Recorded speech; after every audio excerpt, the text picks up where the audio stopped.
Hank Williams, also known as the Hillbilly Shakespeare, was the first artist inducted into the Country Music Hall of Fame and one of the first inductees into the Rock and Roll Hall of Fame.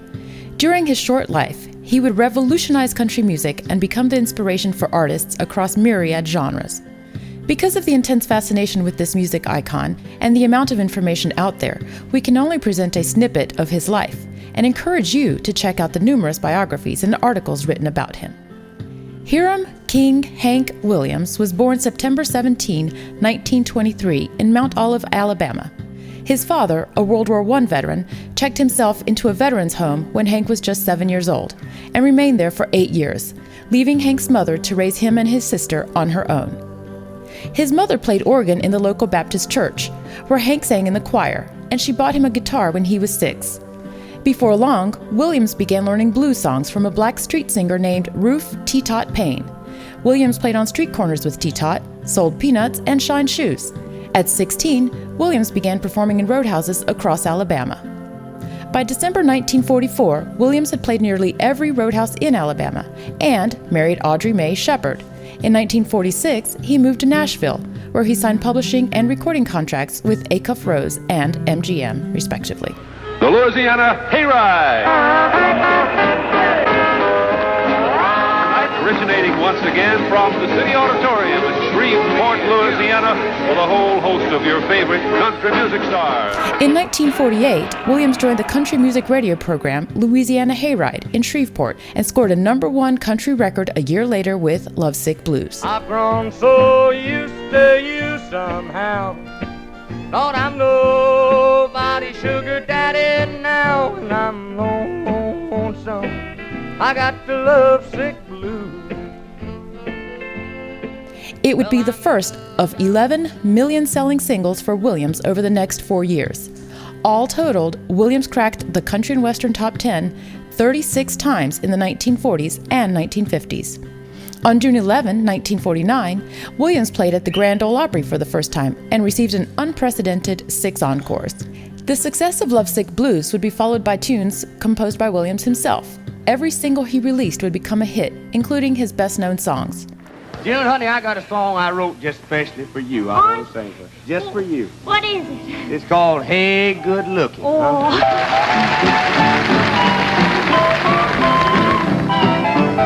Say, hey, good looking. What you got cooking? Hey Good Looking, which would be followed by Your Cheatin' Heart, I'm So Lonesome I Could Cry, and Cold, Cold Heart. I try so hard, my dear, to show that you're my every dream. Which have all become American classics. Williams also recorded some gospel-style material under the name Luke the Drifter. Now I have traded the wrong for the right. Praise the Lord, I fall the line.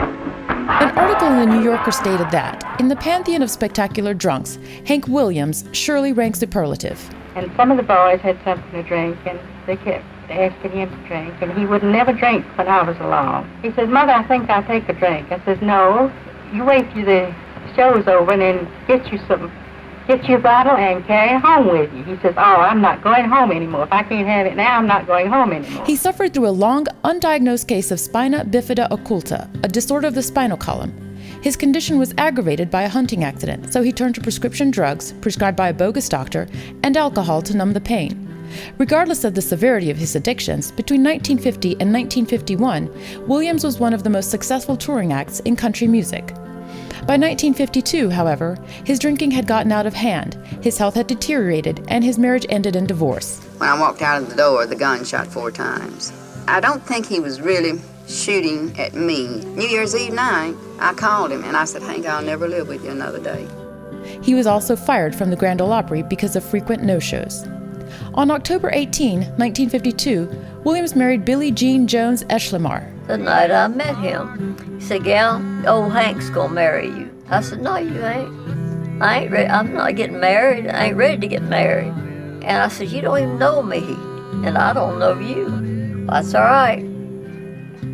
Old Hank's gonna marry you. At this point, due to his frequent performance cancellations, he was relegated to playing beer halls, despite his chart-topping successes. I'd been looking forward to visiting you folks here in Washington today, but on the 13th of December, I had to have an operation I've been putting off for a long time, and I'm in bed at home here now. I haven't been able to get up yet. On New Year's Day, 1953, while en route to a show in Canton, Ohio, Hank Williams passed away in the back of his Cadillac. He was only 29 years old. The coroner would later rule that he died of a heart attack, brought on likely by years of alcohol and substance abuse, and possibly from despair. "There ain't no light," he had told a friend a few months earlier. "It's all dark." Hank Williams was buried in Montgomery, Alabama. His funeral was attended by over 25,000 people, who sat silently as Roy Acuff sang Williams' favorite hymn, "I Saw the Light." Although his life was short, Williams' death was by no means the end of his musical career. Your Cheatin' Heart has been played over 3 million times on the radio and jukeboxes, over 17.1 years if continuously played. In all, 26 Williams singles have made the top 10 of the country charts. The year that he died, 4 went straight to number 1. Williams has won 2 Grammys, an award born 7 years after he died, and received a posthumous Pulitzer Prize for Lifetime Achievement. He is also in both the Country and Rock and Roll Halls of Fame. His songs have been covered by too many music luminaries to count or even begin to list here. An article in Commentary magazine summarized Williams' monumental influence fittingly. Dead at 29, the body of work that he left behind has not lost its grip on the imaginations of other listeners who know nothing of the rough world of which he sang. Of how many artists who died in their 20s can the same thing be said?